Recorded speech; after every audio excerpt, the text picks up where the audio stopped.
जी हां दोस्तों, राहुल गांधी को नहीं मना सके मोदी और शाह। प्रधानमंत्री आवास के बाहर जम गए राहुल गांधी, प्रियंका गांधी और पूरा का पूरा कांग्रेस पार्टी का कुनबा। स्वागत है आप सभी का। आप देख रहे हैं द राजनीति का विशेष सेगमेंट खबर और विश्लेषण। मैं हूं जब्बार खान। दोस्तों, जैसा कि मैंने अपने पिछले शो में आपको दिखाया कि किस तौर पर राहुल गांधी, प्रियंका गांधी ने संसद से निकल करके प्रधानमंत्री आवास के बाहर पहुंच करके, यानी कि एक तरीके से आप ये कह सकते हैं कि मोदी के दरवाजे पर पहुंच करके ऐसे दस्तक दी जिसकी गूंज इस वक्त पूरी सरकार को इस अंदाज में सुनाई दे रही है कि अब क्या वाकई एक नया दौर शुरू होने जा रहा है। क्या वाकई सरकार के लिए एक ऐसी विकट स्थिति आ गई जिससे पार पाना मुश्किल है। लेकिन दोस्तों, जैसे ही राहुल गांधी और उनके लोग प्रधानमंत्री आवास के बाहर चारों तरफ से मानो घेर करके ऐसी गूंज में अपनी आवाज़ उठा रहे थे, वैसे ही मोदी और शाह ने अपने केंद्रीय मंत्री जितेंद्र सिंह को राहुल गांधी को मनाने के लिए फौरन भेज दिया। अब आप देखिए कि छात्रों को, कॉकरोच पार्टी से जुड़े हुए लोगों को, या फिर सोनम वांगचुक से जो कि लगातार इतने दिनों से अनशन पर आ रहे थे, बातचीत के लिए एक बार भी अभी तक सरकार ने नहीं भेजा, क्योंकि उसे लगा कि साहब वहाँ से क्या डर है, उधर कभी भी खदेड़ देंगे उनको। लेकिन राहुल गांधी, प्रियंका गांधी और उनके साथ में कांग्रेस पार्टी के 99 सांसद, कांग्रेस पार्टी के कार्यकर्ता जब वहां पर बैठ गए, जब वहां पर खूंटा गाड़ दिया, तो फिर मोदी और शाह को एक बड़ी गलती, बड़े ब्लंडर का एहसास हुआ और फौरन स्थिति को संभालने के लिए जितेंद्र सिंह को केंद्रीय मंत्री को भेजा राहुल गांधी से बात करने के लिए। मगर दोस्तों, बात बनी नहीं, क्योंकि दोस्तों मामले की गंभीरता को भांप तो चुके थे मोदी और शाह। आनंद फानन राहुल से बात करके किसी तरीके से धरना खत्म कराने के लिए अपने केंद्रीय मंत्री जितेंद्र सिंह और उनके साथ केंद्रीय गृह सचिव गोविंद मोहन को राहुल के पास भेज तो दिया, मगर शायद इस बात से अनजान थे कि राहुल गांधी हैं। इन्होंने जो बात कही है, जो ठाना है, जिस तरीके से देश के लिए, युवाओं के लिए, छात्रों के लिए जिस न्याय की लड़ाई को लेकर आए हैं, आधे रास्ते में छोड़कर जाने वाले नहीं हैं। इसलिए वो बातचीत बेनतीजा रही, बैरंग लौटा दिया जितेंद्र सिंह को।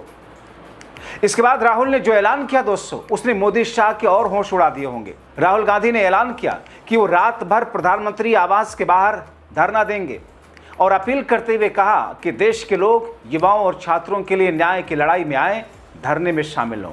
यानी कि दोस्तों, दिल्ली के जंतर मंतर से लेकर पार्लियामेंट स्ट्रीट या पार्लियामेंट के सामने तक जो हलचल थी, वो हलचल अब शिफ्ट हो गई लोक कल्याण मार्ग पर, जो कि प्रधानमंत्री का आवास है। प्रधानमंत्री के दरवाजे पर खड़े होकर के राहुल गांधी ने हुंकार भरी। अब सवाल यह है कि मोदी शाह की तरफ से केंद्रीय मंत्री जितेंद्र सिंह और राहुल गांधी के बीच में क्या बातचीत हुई थी जो गए थे मान मनोबल के लिए। दोस्तों, मेरे जो कांग्रेस के सूत्र बता रहे हैं कि केंद्रीय मंत्री जितेंद्र सिंह को सरकार की तरफ से मैसेज देकर ही भेजा गया था कि नेता विपक्ष राहुल गांधी को किसी भी तरीके से मनाया जाए, उनको बताया जाए कि सरकार ने प्रदर्शनकारियों से बातचीत करने के लिए कई उचित कदम उठाने शुरू कर दिए। केंद्रीय मंत्री राहुल गांधी से धरना खत्म करने के लिए अपील करें। मगर दोस्तों, शाम 4:30-5 के बीच में केंद्रीय मंत्री जितेंद्र सिंह राहुल गांधी के साथ गए, बात भी किया, राहुल गांधी ने बात कर ली। इन्होंने धरना खत्म करने की बात की, मगर राहुल गांधी ने कहा कि इरादे फौलादी हैं, कोई ऐसी बात मत कीजिए जिससे आपकी ज़ुबान रायगा जाए, क्योंकि इस पर बीच का मान मनोबल का कोई रास्ता है ही नहीं है। राहुल गांधी ने केंद्रीय मंत्री जितेंद्र सिंह के सामने 5 मांगें रख दी और कहा कि जाइए प्रधानमंत्री मोदी और अमित शाह के सामने इन मांगों को रख दीजिए। वो मांगे हैं जो 5 चीज़ें राहुल गांधी ने कही। शिक्षा मंत्री का इस्तीफा नंबर 1, गृह मंत्री का दोनों सदनों में बयान चाहिए नंबर 2, सदन में इस मामले का विस्तृत चर्चा हो इस मामले पर नंबर 3, नंबर 4 छात्रों के मुद्दों को पूरी तरीके से सुना जाए, नंबर 5 प्रदर्शन के दौरान हिंसा की निष्पक्ष जांच हो। यानी कि धर्मेंद्र प्रधान के इस्तीफे से लेकर के ये 5 वो मांगे जो अभी फिलहाल इस धरने को प्रधानमंत्री आवास के बाहर से खत्म करने के लिए राहुल गांधी ने मैसेज दिया। बताया जा रहा है कि जितेंद्र सिंह ने सदन में चर्चा करवाने की मांग को राहुल गांधी के आगे रखा था। इसके बाद राहुल गांधी ने जितेंद्र सिंह से कहा कि हमारी मांग धर्मेंद्र प्रधान के इस्तीफा लेने की है और जब तक ये मांग पूरी नहीं होती धरना रहेगा। राहुल गांधी ने छात्रों के समर्थन में लोगों से प्रधानमंत्री आवास के सामने चल रहे धरने में शामिल होने की अपील कर दी। उन्होंने कहा कि छात्रों पर हमला ये भारतीय परिवार पर हमला है। उनकी आवाज़ को अनदेखा नहीं किया जा सकता। अपने सोशल मीडिया एक्स पर राहुल गांधी ने लिखा आपसे थोड़ी देर पहले, छात्रों पर हमला हर भारतीय परिवार पर हमला है। प्रधानमंत्री मोदी को लगता है कि वो बिना जवाब दिए और बिना किसी नतीजे का सामना किए बच जाएंगे, लेकिन इस बार ऐसा नहीं होगा। मैं हर उस देशभक्त भारतीय से अपील करता हूं जो मानता है कि हमारे छात्रों को न्याय मिलना चाहिए, तो प्रधानमंत्री आवास के सामने हमारे धरने में शामिल हो। भारत के छात्रों की आवाज़ को नज़रअंदाज नहीं किया जा सकता। जाहिर तौर पर जो स्थिति इस वक्त है दोस्तों, सरकार के लिए चौतरफा मुश्किल है। राहुल गांधी का यह बयान ऐसे समय में आया जब छात्रों पर हुई कार्रवाई के विरोध में कांग्रेस प्रधानमंत्री आवास की ओर से उनके घर के बाहर, आवास के बाहर न सिर्फ धरना दे रहा है, बल्कि अब सरकार को मजबूर कर रहा है कि सरकार इन चीज़ों पर कोई फैसला ले। अब इस बीच प्रधानमंत्री आवास पर जहां हमेशा कड़ी सुरक्षा रहती है, मगर इसी बीच में त्वरित पैरामिलिट्री फोर्सेस तैनात की गई। बड़ी संख्या में पुलिस बल और लाठियों से लैस रैपिड एक्शन फोर्स के जवानों को तैनात किया गया। मतलब एक तरफ राहुल प्रियंका की सेना और सामने से मोदी शाह की सेना आमने सामने। तो फिर ऐसी स्थिति में दोस्तों होगा क्या? दोस्तों, इस मार्च के दौरान राहुल गांधी ने कहा कि प्रधानमंत्री मोदी से छात्रों पर हुई कार्रवाई का जवाब मांगने पहुंचे हैं। प्रधानमंत्री मोदी के घर तक मार्च करके उनसे छात्रों पर हुई बर्बरता का जवाब मांगने आए, मगर अब यह धरना लंबा चलेगा। हालांकि इस बीच में पुलिस प्रशासन उनको वहां से हटाने की कोशिश कर रही है। आसपास से कांग्रेस के कुछ सांसदों को हिरासत में लिया गया।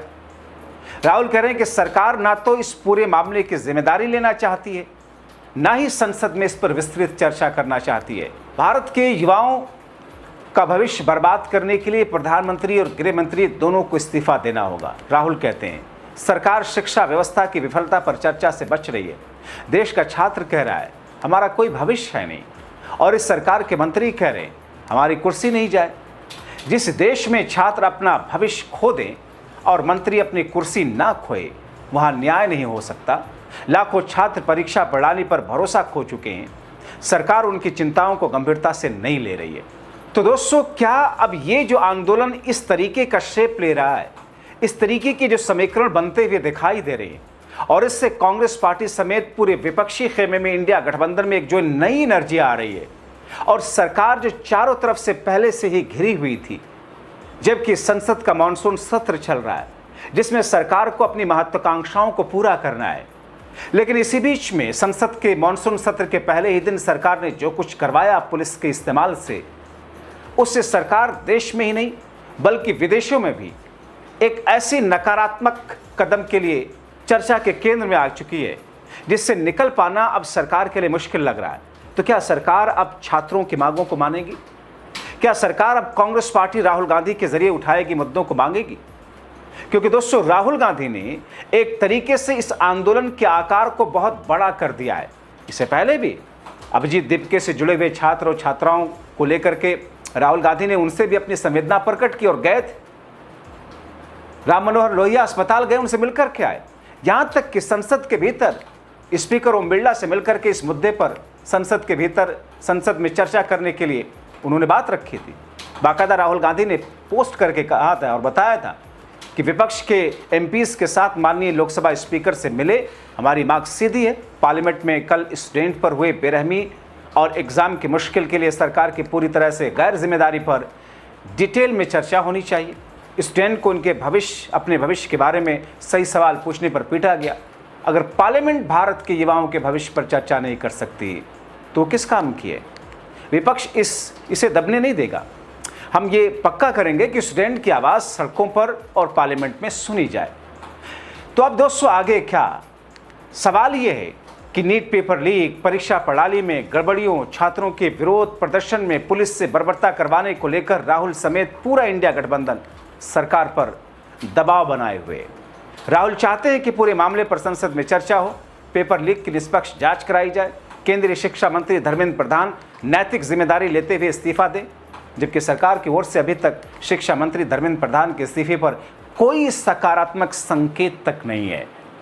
तो आगे ये टकराव और ज़्यादा बढ़ेगा, और अगर ये टकराव बढ़ेगा तो आंदोलन का रूप और स्वरूप और भी बड़ा होता जाएगा, और ये जितना बड़ा होगा उतनी ही केंद्र की सरकार के लिए मुश्किलें खड़ी करेगा। हमें याद है 2011 और 12 का अन्ना का आंदोलन। आप क्या सोचते हैं इन तमाम कड़ियों को जोड़ करके? दोस्तों अपनी राय कमेंट बॉक्स में जरूर लिखें।